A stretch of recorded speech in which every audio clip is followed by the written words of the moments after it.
Fala galera, eu sou Jardel e você está no canal do Otoya, começando mais um vídeo no seu canal favorito do YouTube para falar de um assunto polêmico envolvendo o mundo da otaquice num geral.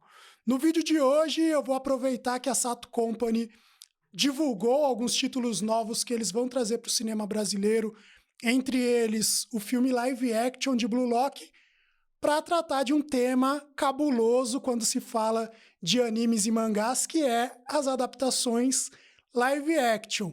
Se você é um jovem que tem acesso à internet há muito tempo, provavelmente você já viu muita gente falando mal das adaptações live action de mangás e anime, algumas vezes com razão, algumas vezes com muito exagero, e eu vou trazer esse conteúdo aqui para a gente debater se esse ponto de vista que a galera tem sobre live action é de fato verdade ou se tem um pouquinho de exagero quando se fala dessas adaptações, né? Então eu trouxe 10 obras que eu, Jardel, do canal do Otoya, gosto muito para falar com vocês aqui e recomendar ótimos live actions de anime. E se você é daqueles que nunca viu nenhum filme japonês e mesmo assim confia na opinião dos outros de que japonês não sabe atuar e que os filmes de anime não são bons, presta atenção nas dicas, vê o que te agrada mais dos títulos que a gente vai conversar aqui e dá uma chance, talvez você mude o seu ponto de vista a partir de alguma das recomendações daqui, certo? Então vamos lá, né? Sem demora. O primeiro título que eu vou recomendar aqui é o shoujo dos shoujos, Nana, de Ai Yazawa. É um dos melhores mangás que existem. Eu amo esse mangá de paixão. Aqui no Brasil é publicado pela editora JBC, né?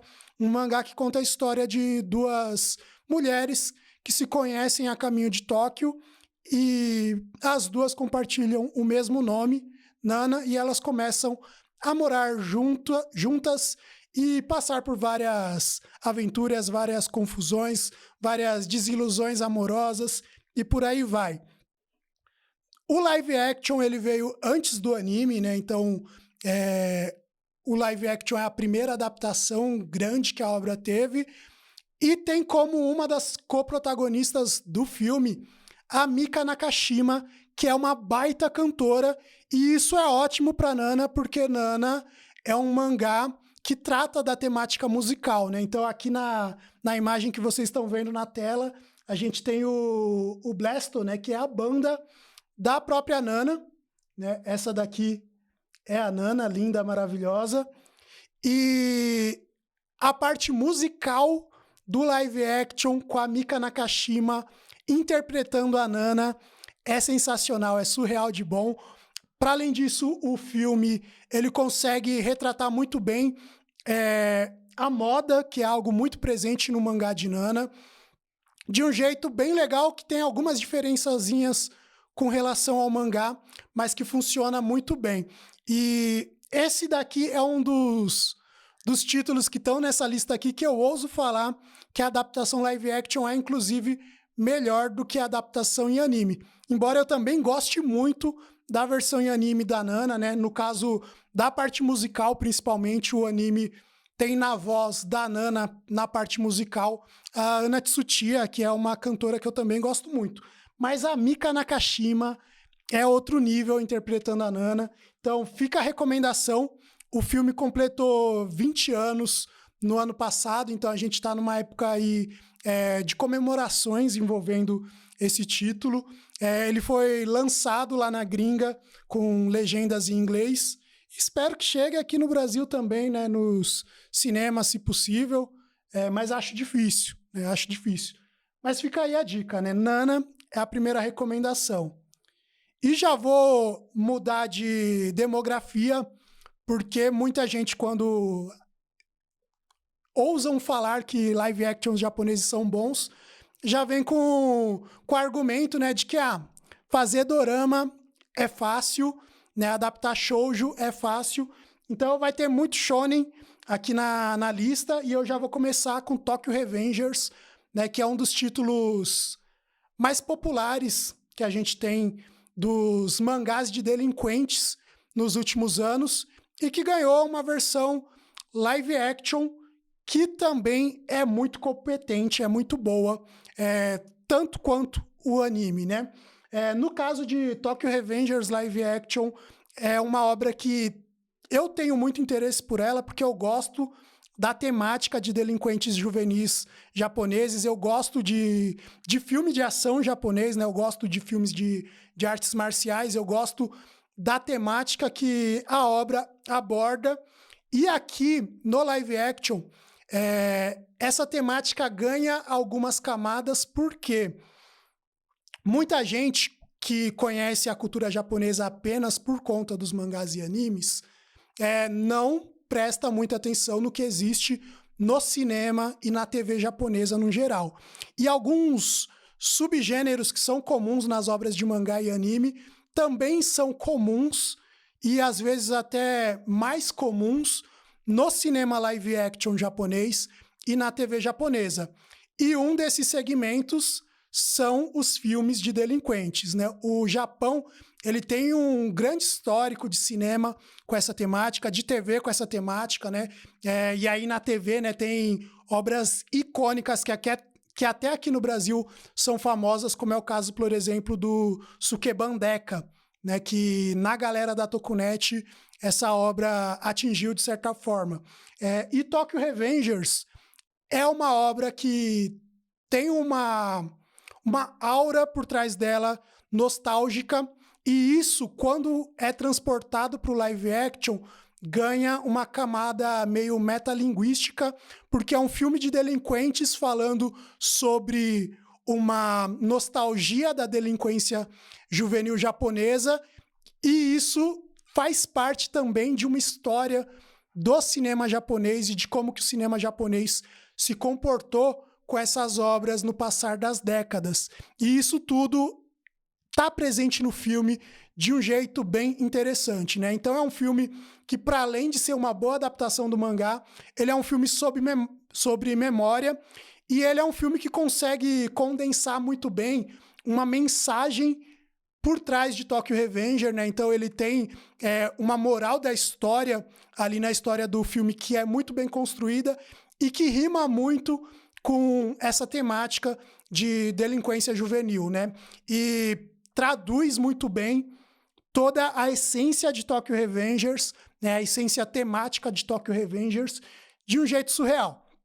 No elenco, né, a gente tem alguns nomes bem interessantes, e se você é fã de tokusatsu japonês, como é o meu caso e é o caso da maioria do público daqui do canal, alguns rostos vão ser conhecidos, né? Eu estou destacando aqui o Ryo Yoshizawa, que interpretou o Kamen Rider Meteor na série Kamen Rider Force, ali em meados de 2012, e o Yuki Yamada, que interpretou o Joe Gibikin da série Kaizoku Sentai Gokaiger, que é um dos Super Sentais mais relevantes e mais conhecidos pelo público que gosta de tokusatsu. O Yuki Yamada, ele interpreta o Joe, que é um personagem incrível, e aqui no live action de Tokyo Revengers, esses dois atores interpretam ali a dupla meio que coprotagonista da história, né, que é o Mike, interpretado pelo Ryo Yoshizawa, e o Draken, interpretado pelo Yuki Yamada. E esses dois caras são os formadores de aura do mangá e do anime, e no live action continuam mantendo essa mesma presença com atores que interpretam personagens icônicos do tokusatsu, que também tem esse tipo de interpretação necessária ali, sendo super-heróis, né? Os dois são ótimos nos papéis, assim como a maioria do elenco, né? Se eu for falar o elenco inteiro de Tokyo Revengers, a gente não vai passar para o próximo título, então eu vou ter que parar por aqui, mas assistam.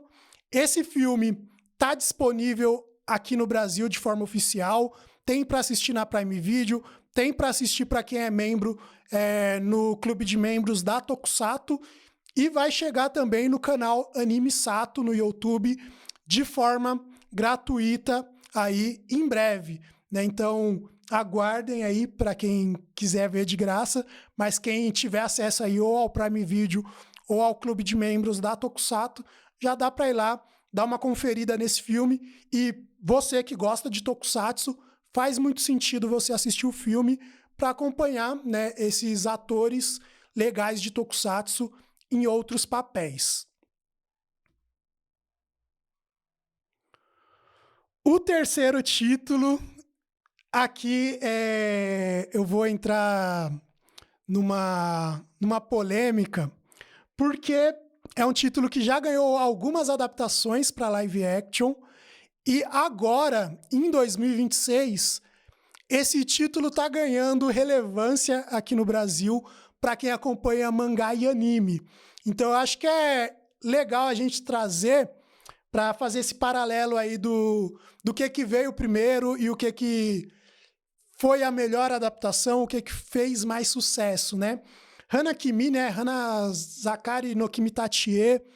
No caso, eu estou usando aqui o Ikemen Paradise, né? Que é um subtítulo que teve ali na época do dorama. É um mangá shoujo que tem uma temática meio de harém reverso, onde a protagonista, né, a Mizuki, é uma estudante que se transfere para uma escola japonesa, né? Ela vivia nos Estados Unidos, se transfere para uma escola japonesa, onde ela se veste de garoto para se infiltrar numa escola masculina e estar perto do seu ídolo do atletismo, né? Que é interpretado na série que eu estou usando de referência aí, pelo Shun Oguri, né? Brabíssimo Shun Oguri, vai aparecer muito aqui na lista, porque ele é um dos caras mais relevantes do cinema japonês e fez muito live action de mangá, e é um dos caras mais conhecidos dos doramas ali dos anos 2000, né? E aí tem essa temática de harém reverso, é uma obra muito voltada para comédia, e que nessa adaptação em específico, né, tem o subtítulo Ikemen Paradise, porque a ideia do dorama era realmente trazer os caras bonitinhos que estavam disponíveis ali para compor o elenco da série na época. Entre os nomes que você que é fã de Tokusatsu, se você for fã de Tokusatsu, vai conhecer, a gente tem o Hiro Mizushima, que é o ator que interpretou o Tendo Souji na série Kamen Rider Kabuto, que é uma série que é bem popular aqui no Brasil, inclusive até tá ganhando uma dublagem em português agora, né, no aniversário de 20 anos da série. E a gente tem também o Yuma Ishigaki, que é o ator que interpretou o Gavan Type G, né, no meio que semi-reboot legado ali do Uchukeiji Gyaban, né?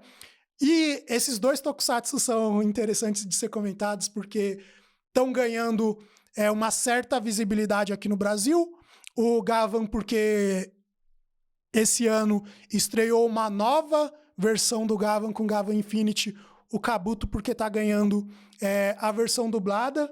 Mas, para além disso, né, o que eu quero falar sobre Hana-Kimi eu ainda não li o mangá, quero muito ler e espero que ele seja tão legal quanto eu acho que ele deve ser, mas o anime, pra mim, que sou fã dessa versão live action, foi um balde de água fria. A adaptação live action é bem melhor do que a versão em anime. E o anime tá tendo uma visibilidade, teve simulcast pela Crunchyroll, teve simuldub pela Crunchyroll, mas falta um tompeiro ali no anime que tá muito presente no live action. Primeiro porque esse live action tem um elenco de peso para quem gosta de dorama, quem gosta de TV japonesa. São uns caras bem relevantes da época e que alguns já eram sucesso antes do dorama estrear, outros viraram sucesso ali nos anos posteriores, mas só para quem gosta de tokusatsu, né? Além do Hiro Mizushima e do Yuma Ishigaki, a gente tinha o Takeda Kohei, a gente tinha o Kato Keisuke, a gente tinha o ator do Gon Red, né? Que inclusive veio para o Brasil esse ano, entre outros, né? Mas para além disso, a gente tinha realmente um elenco que ganhou visibilidade, né, com o passar dos anos. Tanto que esses dois caras, né, que são os protagonistas masculinos do dorama, são famosíssimos até hoje. E para quem tem Netflix, o que não é raro, vocês vão ver eles em vários filmes e séries que a Netflix está lançando agora, né? Então, o Shun Oguri mesmo protagonizou a série do Vapor Humano, que estreou aí esse mês, né? Então tem todo um peso ali por volta. Para além disso, uma das coisas legais do dorama que o anime cortou, eu não sei porquê, é a parte mais fantasiosa da história, que aqui no dorama é presente de um jeito bem legal. O dorama, ele, embora seja um live action, ele é muito lúdico, ele faz algumas brincadeiras que o anime, que teria liberdade infinita por ser desenhado, não faz, né? Então, aqueles exageros próprios da mídia do anime estão mais presentes no live action de Hanakimi do que no anime de Hanakimi, e eu acho isso daí um completo absurdo, né? Eu sei que eu sou suspeito, porque eu já gostava do dorama há mais de uma década, mas o anime me decepcionou, e eu recomendo para quem quiser conhecer Hanakimi assistir o dorama. Também está disponível oficialmente na Netflix e no Viki, né? Então você tem essas duas opções de streaming para assistir essa série. Recomendo demais. É um dorama mais antigo para quem nasceu nos dias de hoje, né? Então é um dorama que já tem os seus 20 anos aí de história, mas mesmo assim ele continua sendo muito divertido, né? Eu revi esse ano e é emocionante de ver essas séries ganhando um novo destaque. Então assistam Hanakimi e Kemen Paradise.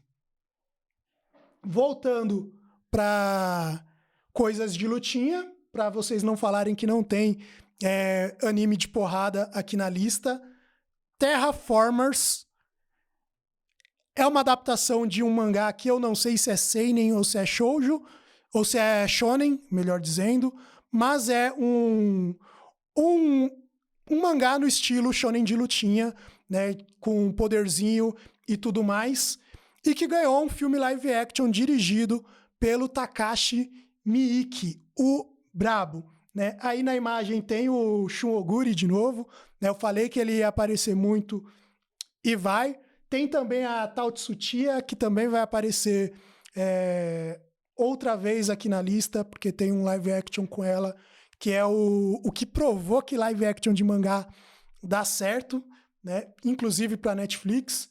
Mas eu estou destacando aqui, né, a Rinko Kikuchi e a Hila Fukushima, que são duas atrizes que são japonesas, obviamente, e que têm trabalhos na mídia japonesa, mas as duas têm sua relevância internacional também, né? Participaram de algumas produções hollywoodianas, né? A Rinko Kikuchi, ela participou do Pacific Rim, né? O Círculo de Fogo, o título aqui no Brasil, que é um filme do Guillermo del Toro, com temática inspirada ali bem levemente no tokusatsu japonês, né? Um filme onde os inimigos são kaijus, são monstros gigantes que estão saindo ali pela uma brecha que tem submergida no Oceano Pacífico, e de lá saem esses monstros, e a humanidade, para se defender, tem que construir os seus robôs gigantes, né? Que são os Jaegers nesse filme, né?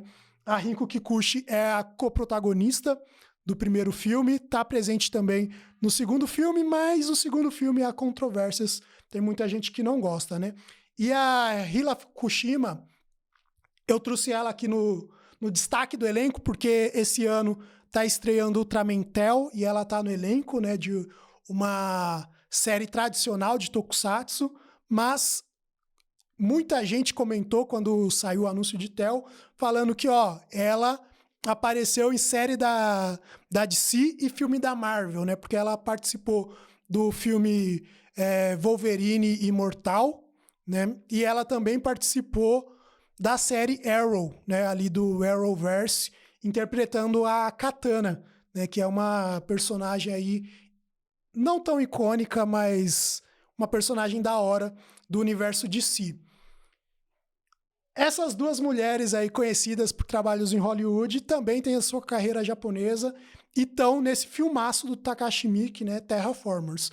Basicamente, o roteiro do filme é a humanidade, em um futuro não tão distante, onde a Terra está sofrendo graves problemas, planeja uma terraformação de Marte, né? Então, os humanos estão tentando tornar Marte um planeta habitável e a estratégia para fazer isso acontecer envolveu enviar baratas para ajudarem nessa terraformação de Marte. Depois de alguns anos, a humanidade faz a primeira expedição humana para Marte para ver como que as coisas estão por lá, se o planeta já tem condições de ser habitado e para recuperar uma sonda que foi enviada para o planeta. Nesse percurso, quando os humanos mandados para Marte chegam lá, eles descobrem que, na verdade, as baratas que foram antes deles evoluíram para seres humanoides super fortes e inteligentes. E agora esses humanos vão ter que lutar contra esses monstros utilizando poderes baseados em insetos, né? Essa é a sinopse básica. Um dos pontos positivos da adaptação live action do mangá é que ele escolhe um pedaço do mangá para adaptar, que é o pedaço do primeiro volume do mangá, né, que serve meio que como uma prequel para a história principal, que é o que você vai ver se você assistiu o anime de Terraformers, né? Esse comecinho foi adaptado em OVAs, mas não faz parte ali da série principal do anime, né? O anime já começa mostrando uma geração posterior a essa expedição que vai estar no filme.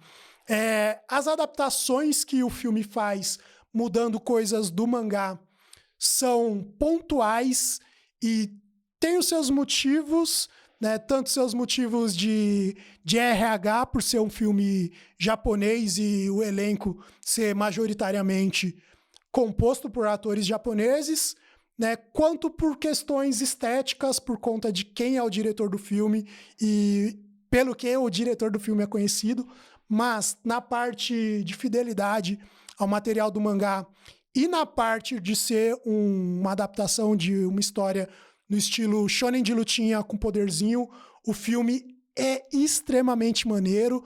Ele tem uma maquiagem incrível, efeitos especiais muito bons e lutas marcantes, né?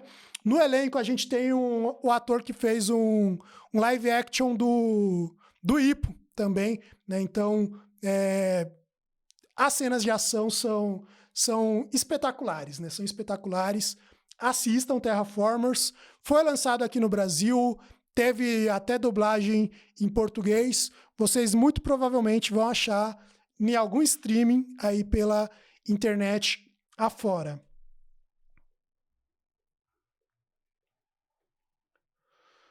Voltando para a Netflix e trazendo dois atores aí que fizeram Kamen Rider, né, recentemente, né? O Shigeyuki Totsugi participou da série Kamen Rider Revice, né? Ele interpretou o pai ali da família Igarashi. E o Yuki Furukawa, ele participou do Kamen Rider desse ano, né? Que é o Kamen Rider Zetsu. Ele é o intérprete do Nox, né? Que é o Rider secundário da série, né? E o Yuki Furukawa, né? Ele é um ator que me impressionou dele estar no elenco principal de uma série Kamen Rider em 2026, porque ele já era famoso no Japão antes de Kamen Rider Zetsu, né? E a gente tem meio que essa mítica de que as séries Kamen Riders são as séries de estreia de muitos atores, né? Então muitos atores começam em Kamen Rider, mas não é o caso do Yuki Furukawa. Furukawa. Ele já tem alguns trabalhos relevantes. Aqui no Brasil ele é muito famoso por conta do dorama de Itazura Kiss, mas não é de Itazura Kiss que a gente vai falar, até porque eu não gosto do dorama de Itazura Kiss. A gente vai falar de Erased, né, o Bokudake ga Inai Machi, ou alguma coisa assim, o título em japonês, que é um dorama original Netflix, né, selo original Netflix, foi exibido pela Netflix, que adapta um mangá muito conhecido, que tem um anime muito conhecido, e que teve uma outra adaptação live action também para cinema, né? Mas a gente vai falar aqui do dorama, que é protagonizado pelo Yuki Furukawa, que é uma história de mistério com um quesinho de ficção científica e de viagem no tempo, mas o foco realmente ali da história é o mistério. E um dos pontos legais desse dorama em comparação com o anime é que o dorama veio depois do anime, e aí o dorama ele conseguiu adaptar coisas que aconteceram no mangá, que na época do anime ainda não tinham acontecido, né? Então ele é um dorama que acaba seguindo mais à risca os acontecimentos do mangá, para quem gosta, né, de obras que têm a fidelidade ali com o material original. A série é muito boa, o elenco é muito bom, o Yuki Furukawa é um ótimo ator, e aqui em Erased ele arrebenta como protagonista, consegue passar todo o drama e toda a seriedade que precisa para essa história de mistério que envolve o passado do protagonista e essa habilidade que ele adquiriu e não sabe como, de regredir, né, no tempo para rever acontecimentos ali da infância dele e tentar chegar à solução de alguns crimes. É muito bom, e esses dois atores aqui são os destaques principais do dorama. Eu não vou falar muito sobre o papel do Totsugi no dorama, porque entraria inevitavelmente em spoilers. Mas o que eu posso dizer é que os dois arrebentaram ali na atuação, são os MVPs da série, né? Então assistam, Erased tá na Netflix. Agora, né, a Tao Tsuchiya volta a coprotagonizar um ótimo live action de mangá. E esse título aqui é interessante porque é um título que ganhou muito destaque na Netflix, né? Uma série também original Netflix, japonesa, em uma época em que o mangá não era conhecido aqui do público brasileiro, né? Então, muita gente assistiu a série da Netflix sem saber que estava vendo um live action de mangá, né? E aí, né, é um ponto legal de destacar, né? Quando as pessoas não sabem que o filme é uma adaptação de mangá ou a série é uma adaptação de mangá e assistem, elas correm o perigo de gostarem, né? E esse daí é o caso de Alice in Borderland com o público internacional, que sem saber que estava vendo um live action de mangá, foi lá assistir e gostou, né? Tem a Tao Tsuchiya no elenco, mas eu tô destacando aqui o Dori Sakurada, que é um ator que fez Kamen Rider também, né? Ele participou dos filmes de Kamen Rider Daniel, né? Interpretando o Neo Daniel. E a minha atriz favorita de todos os tempos também está no elenco dessa série, né? A Ayami Misaki, né? O amor da minha vida. A melhor atriz que já passou por essa terra.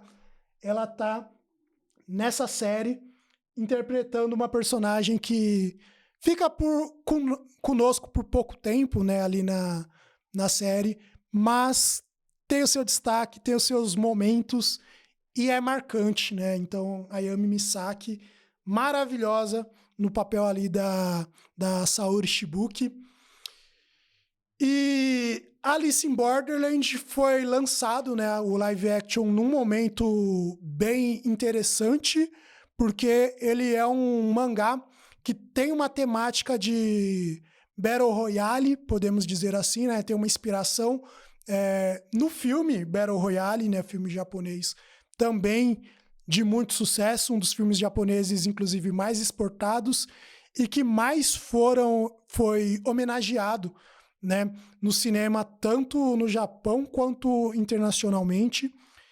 E aí tem meio que até uma comparação que a galera faz de Alice in Borderland com outras obras parecidas que foram lançadas na mesma época, inclusive uma que também é asiática, que também ficou muito famosa, que foi o Round Six, né, também da Netflix, né? Então, se você gosta desse tipo de obra que aborda essa tensão de um contexto onde se coloca todos contra todos, assista Alice in Borderland, que tem esse sabor ali na série, mas para além disso é uma série onde os personagens têm que participar de diversos jogos, que também entra nas semelhanças, né, com Round Six, e a gente tem como protagonista ali o Arisu, que é um cara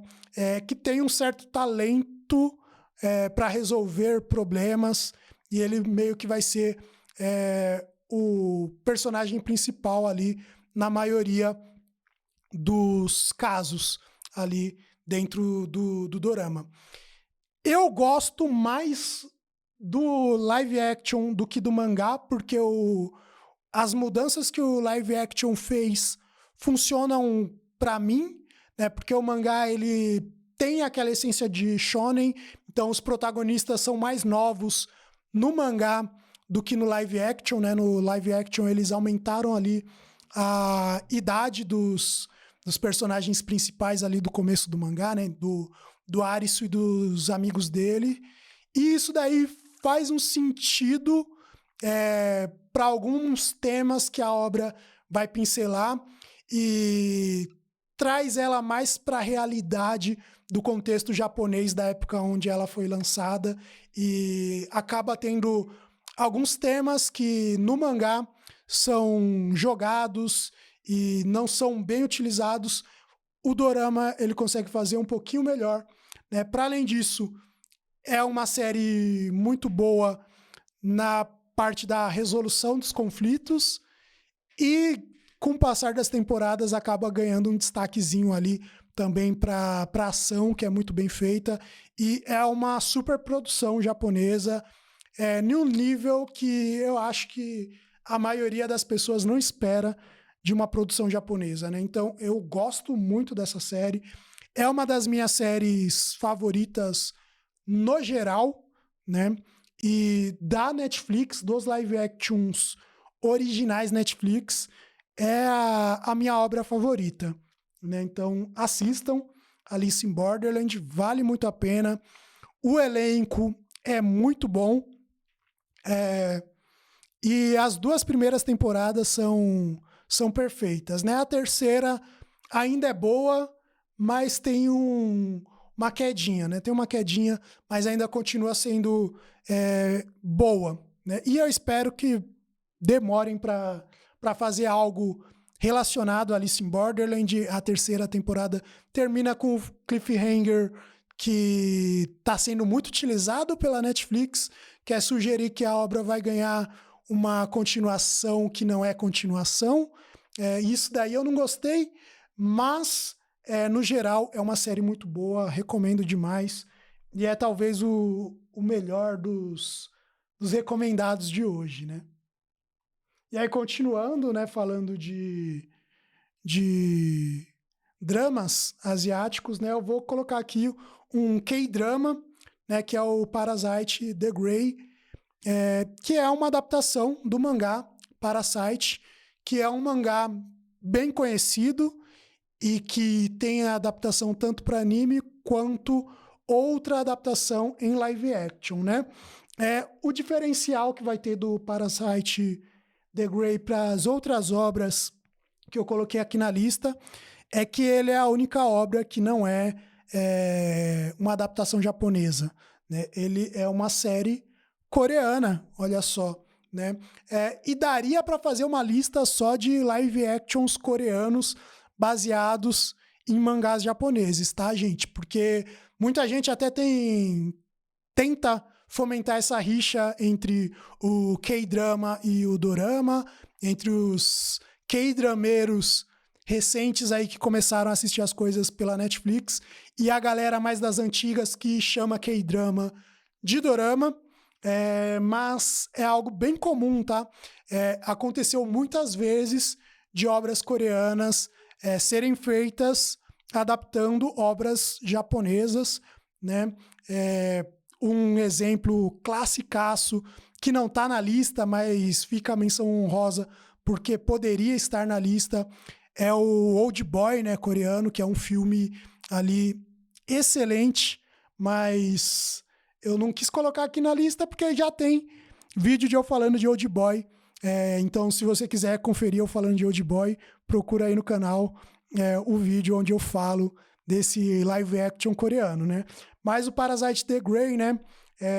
Um dos destaques que eu tenho para falar dele é que o roteiro e produção é assinada pelo Ryu Young-jae e o Yeon Sang-ho, que são caras que aparentemente gostam muito de adaptar obras japonesas e que agora em julho estreou uma série japonesa que eles assinam como produtores e roteiristas, né? Eles assinam ali a criação, mas a direção não é deles, né? A direção é de um japonês que é um remake de um filme japonês dos anos 60 que foi dirigido na época pelo Ichiro Honda com efeitos especiais do Eiji Tsuburaya, que é a dupla de ouro do Tokusatsu, né? Então, o Ryu Young-jae e o Yeon Sang-ho, eles estão nessa missão aí de fazer Tokusatsu moderno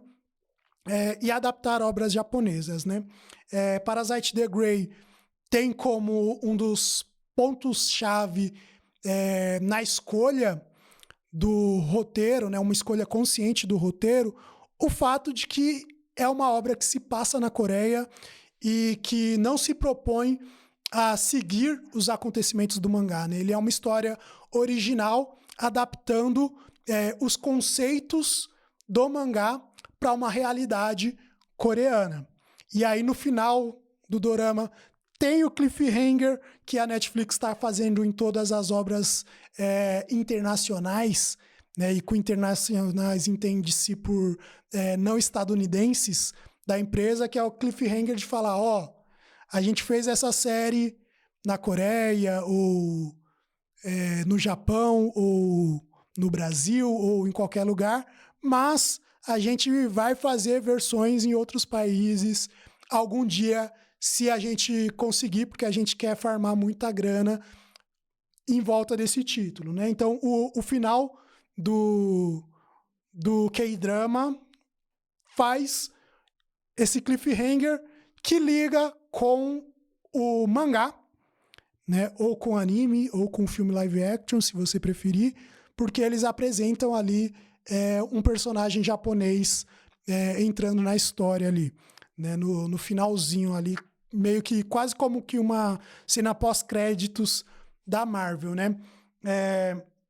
A série consegue trabalhar muito bem tensão, consegue trabalhar muito bem terror e tem uma direção de efeitos especiais, de efeitos visuais também absurda, que é inclusive o que eu estou destacando aqui, porque a equipe criativa tá por trás do Vapor Humano, que é melhor ainda, né? Então, assistam Parasite The Grey e depois que vocês gostarem, assistam também o Vapor Humano. Ou vai direto pro Vapor Humano também, que vale a pena, né?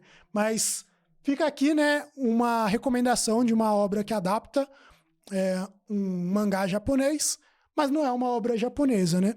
E aí a gente poderia colocar outras obras também nesse hall, né? Então, muita gente gosta, eu incluso, do live action de One Piece, que de fato é legal, poderia ter entrado na lista, né? Então fica aqui outra menção honrosa, né? Parasite The Grey vai abrir a porta das menções honrosas para obras não japonesas, baseadas em mangá, tá? Obras live action não japonesas, né? Então, além de Old Boy, a gente tem One Piece da Netflix, a gente tem Battle Angel Alita, também é um bom filme. A gente tem fanfilmes brasileiros, como é o caso do fanfilme baseado em Náusea, né, que é dirigido pelo Chris Tex, aqui no Brasil, né? Baita curta, maneiraço, que ganhou aí destaque internacional em festivais. A gente tem fanfilme brasileiro de Cavaleiros do Zodíaco também, com uma equipe criativa muito boa, fazendo um baita de um trabalho ali em um curta-metragem. Então tem obras de fora do Japão que também conseguem adaptar muito bem mangás. Indo para o próximo título, e aqui falando de um clássico absurdo dos doramas, baseado no mangá shonen, ali muito interessante também, que é Grad Teacher Onizuka, né? Ou GTO, né, aí na abreviação, que é uma das minhas obras favoritas de todos os tempos e é uma obra que a gente pode usar para exemplificar, né, todo um outro subgênero, né? No começo, né, do vídeo eu falei do Tokyo Revengers, né, para falar de obras de delinquentes. E aqui entra também na temática de delinquente, mas é uma obra que serve para exemplificar obras de temática estudantil, né? Que é algo muito comum da gente ver em mangás shonen e shoujo, né? E é algo muito comum da gente ver em doramas japoneses, né? Então, nos doramas é muito comum a gente ter obras desse tipo, né? Obra falando sobre um cotidiano escolar, e grande parte dessas obras são live actions baseados em mangás. Então, se você tem um amigo dorameiro ou dorameira de verdade, muito provavelmente eles gostam de alguma obra que é baseada em mangá, tá? Então, mesmo os classicões, né, os grandes medalhões aí, são baseados em mangás. Então, doramas de romance colegial, a maioria é live action de mangá e muita gente nem sabe. Mas falando especificamente do GTO, né, que é a essência de uma obra escolar japonesa, né, ele tem uma estrutura que várias obras com a temática vão trazer, que existe a escola, existe os problemas de escola e um contexto que perdura por algum tempo até que chega um ser intruso ali no meio e que acaba mudando todo o ambiente. No caso do GTO, esse ser é o professor que protagoniza a série, né, o Eikichi Onizuka, né, um cara não politicamente correto, que vai ser o professor da escola onde a história se passa, né? O Onizuka é um ex-delinquente juvenil, né? Na época de adolescência dele, ele estava metido em altas confusões, em altas brigas, e ele não tem o perfil esperado de um professor japonês, né? Que é uma sociedade que tem a sua rigidez na própria sociedade, e isso é impresso na escola de forma ainda mais brutal, né? O Eikichi Onizuka, nosso protagonista, nosso GTO, ele é um cara que vem com outro perfil e que acaba mexendo na estrutura da sala de aula, que ele vai ser o professor representante, né? Essa obra ganhou alguns doramas, né? Então tem mais de uma adaptação live action, por isso que eu fiz aí a boa, né, de colocar opções, né, de GTO para vocês, né, que gostaram da temática e estão interessados em assistir, né? Um dos GTOs é interpretado pelo Takashi Sorimachi, que é o GTO clássico da TV japonesa. É uma série do final dos anos 90, né? Se eu não me engano, a primeira temporada é de 98, mas posteriormente ganhou uma nova versão, onde o GTO é interpretado pelo Akira, né? Do grupo Exile, do Exile Tribe. Os dois GTOs são muito bons.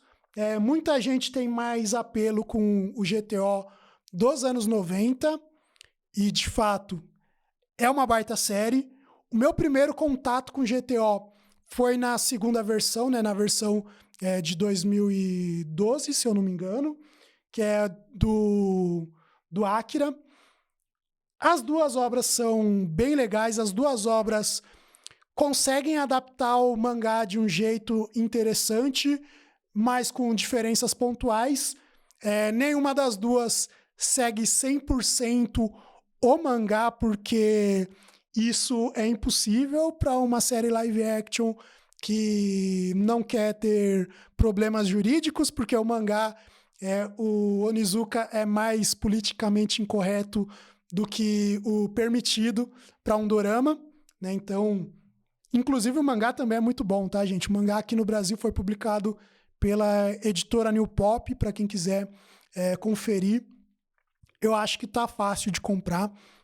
Comprem o mangá de GTO, é muito bom. E já foi publicado na íntegra, o mangá principal. Tem alguns spin-offs que eu não sei se um dia vão ser lançados aqui no Brasil. Espero que cheguem, né? E a primeira versão do dorama chegou na Netflix muito recentemente, né? No dia de gravação desse vídeo, é o dia de estreia da versão dos anos 90 do GTO na Netflix. Por quê? Tá rolando, né, uma nova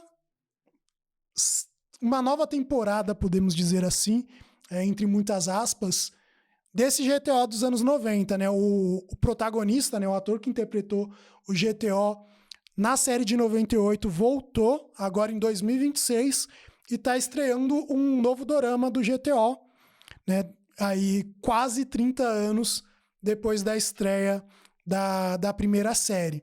E aí a Netflix fez a boa. Eles estão agora lançando muito dorama antigo no catálogo deles, né? Já tem uma quantidade legalzinha ali de doramas dos anos 2000 e finalzinho dos anos 90, para quem gosta dessa fase da TV japonesa. E aí eles estão fazendo o quê? Eles estão lançando a série nova e, ao mesmo tempo, estão colocando no catálogo as temporadas de GTO, né? Então, a primeira temporada já está disponível. Junto, eles vão fazer a transmissão simultânea aí semanalmente dos episódios da nova série. Então, quem quiser assistir GTO, vai estar facinho.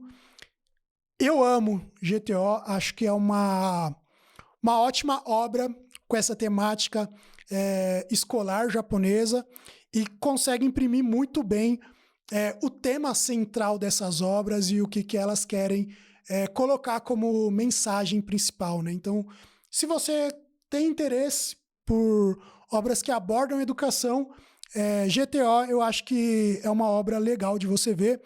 E aí, trazendo outra comparação, que talvez seja até injusta, né? Esse ano estreou na Netflix também uma obra coreana, que é baseada em um quadrinho coreano e que vai por um caminho oposto do GTO, né? Que é uma obra que eu não sei se tem um título específico em português. O título em inglês eu acho que é Tell You a Lesson ou alguma coisa assim. Eu ainda não vi porque o trailer já me causa medo, né? Que é uma obra que aborda, né, os problemas escolares de um jeito que eu não acho que é o ideal. E o GTO, ele tem essa visão, né, esse ponto de vista bem utilizado por várias obras japonesas que tratam dessa temática de colocar, né, os problemas que existem na escola por uma perspectiva mais humanista, podemos dizer assim, e mais acolhedora. Já essa obra coreana, que é baseada em um quadrinho coreano, que já desde a época do quadrinho já teve algumas polêmicas envolvidas, porque ele aborda alguns temas que são caros para a cultura coreana e ele utiliza alguns acontecimentos polêmicos que foram noticiados nos jornais como material para a série e colocam uma resolução que muita gente acharia, né, supostamente exagerada e que não é o ponto, né, não é o ponto. E não é o jeito de consertar a educação, não é o caminho que esse K-drama e que o quadrinho que esse K-drama adapta opta. Né? O GTO ele vai pelo caminho oposto e que eu, particularmente, sou mais a favor dessa visão, né? Mas eu vou assistir ainda, se vocês quiserem que eu assista, né, esse K-drama, para fazer a comparação de fato, inclusive para trazer uma discussão que eu acho que é legal de trazer, que quadrinhos coreanos, que eu não vou chamar de webtoon, porque o webtoon não é um termo que foi criado de forma orgânica pela comunidade, é mais uma marca registrada do que um termo de fato, né, utilizado pela galera. São tão bons assim ou é exagero? Porque tem uma galera que fala que os webtoons são melhores que os mangás, e aí quando vai ver o que a galera leu ou assistiu é literalmente Solo Leveling, que não é tão bom assim, tá ligado? E então eu acho que é uma discussão bem legal, porque essas obras, elas pegam algo que já foi muito utilizado na mídia japonesa e refazem, só que de um jeito mais TikToker, né, com soluções mais fáceis que qualquer um pensaria em 2 minutos, ao invés de ter um desenvolvimento de fato para um tema que é complexo de fato. Mas isso daí é papo para outros carnavais, talvez, se vocês quiserem. Agora eu vou falar de shonen de lutinha famoso, né? Um dos chamados aí de Big Three pela galera, que é Bleach. Bleach, né, que configurou aí como parte do Big Three da Shonen Jump, segundo a galera da internet, né, ali junto com Naruto e One Piece, é um dos Battle Shonens mais famosos durante os anos 2000, que teve uma adaptação em anime muito bem aceita à época. Hoje em dia a galera fala mal, mas hoje em dia é fácil falar mal de anime dos anos 2000, né? Principalmente quem não viu, né? E o Bleach ganhou um live action protagonizado pelo Sota Fukushi, que é um ator que eu sou fã dele desde a época que ele fazia Kamen Rider. E o diretor do live action de Bleach é o mesmo diretor principal do Alice in Borderland, né? Então tem um padrão de qualidade aí envolvido. E para além do Sota Fukushi no elenco, a gente também tem a Mano Arina e o Ryo Yoshizawa. E eu tô trazendo eles aqui porque os três participaram da mesma série Kamen Rider, né? Então o Ryo Yoshizawa, ele interpretou o Ryusei, né, o Meteor em Kamen Rider Force. O Sota Fukushi foi o Kisaragi Gentaro, né, o próprio Kamen Rider Force. E a Mano Erina, nos filmes, né, de Kamen Rider Force, ela interpretou a Kamen Rider Nadeshiko, né, que é meio que o par romântico ali do Sota Fukushi na série Kamen Rider. E aí, no filme live action de Bleach, eles chamaram o par romântico dele em Kamen Rider Force para ser o par romântico do Ichigo no live action, e o rival que se torna aliado, eles chamaram o rival que se torna aliado da série Kamen Rider Force também, né? Então, brabíssimo aí a escolha de elenco de Bleach, O filme é muito bom. O filme consegue adaptar um arco específico do mangá de um jeito que funciona como filme de 2 horas ou um pouco menos, né? Eu acho que tem um pouco menos. Então, é um bom filme. É fechadinho ali, redondinho, bonitinho. E eu acho que merecia ter uma continuação, mas infelizmente já se passaram aí uns bons anos e nada, né, dessa sequência aí ser confirmada. Para fechar a lista, né, outro shonen, eu acho que é shonen, de lutinha bem famoso da galera otaka, que teve um live action absurdamente bom. E aqui é um dos que eu colocaria na lista de o live action talvez seja melhor do que o anime. É Tokyo Ghoul. Tokyo Ghoul é um filme que tem uma temática de terror e ação com sobrenatural, adaptando um mangá com a mesma temática, né? O protagonista, né, é interpretado pelo Masataka Kubota. E o Kaneki do Masataka Kubota é perfeito. O Masataka Kubota é o meu galã feio favorito do Japão, né, podemos dizer assim. E ele é ótimo em interpretar personagens patéticos, né? E que conseguem, mesmo sendo patéticos, ainda assim ser formador de aura em algumas ocasiões, né? O Masataka Kubota foi o protagonista de uma das minhas séries favoritas do Japão, que é Kodai Shoujo Dogu-chan, que também tem uma temáticazinha ali inspirada em terror, né? Ele era o Makoto lá, que era o parceiro da Dogu-chan.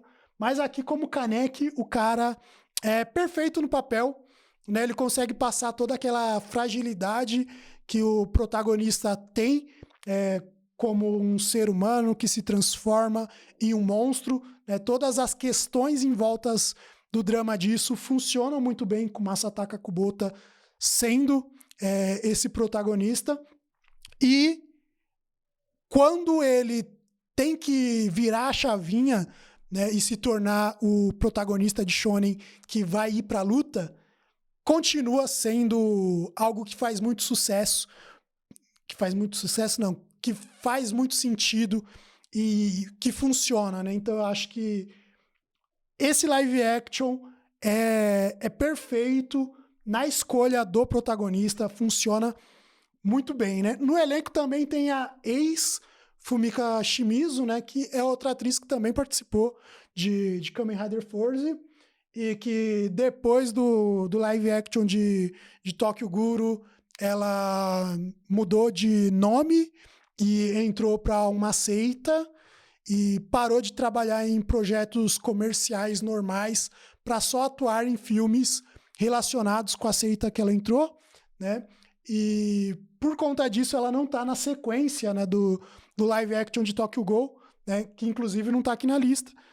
E eu acho que isso daí foi um baita problema para a produção na época, porque eles tiveram que trocar, né, a protagonista feminina do filme no segundo filme. E eles fazem aquilo lá de fingir que nada aconteceu, tá ligado? Simplesmente colocaram outra atriz para fazer a personagem. Mas, né, o filme de Tokyo Ghoul é perfeito. É perfeito como filme de terror, é perfeito como filme de ação com poderzinho, que é o que se precisa numa adaptação de shonen, né? Então, esses foram os 10 live actions baseados em mangá que eu trouxe para vocês conhecerem os live actions, principalmente os live actions japoneses, e talvez desmitificar a ideia de que não existe bons live actions de mangá, que todo live action de mangá é Dragon Ball Evolution, né? Então é isso. Você gostou da lista? Tem algum filme que você discorda de mim aqui, que você acha que é ruim sim, eu não deveria estar defendendo live action? Coloca aí nos comentários. E se você gosta de live actions de mangá e anime, deixa suas sugestões aí também nos comentários que talvez saia uma parte 2 mais pra frente, né? É isso, muito obrigado e até uma próxima.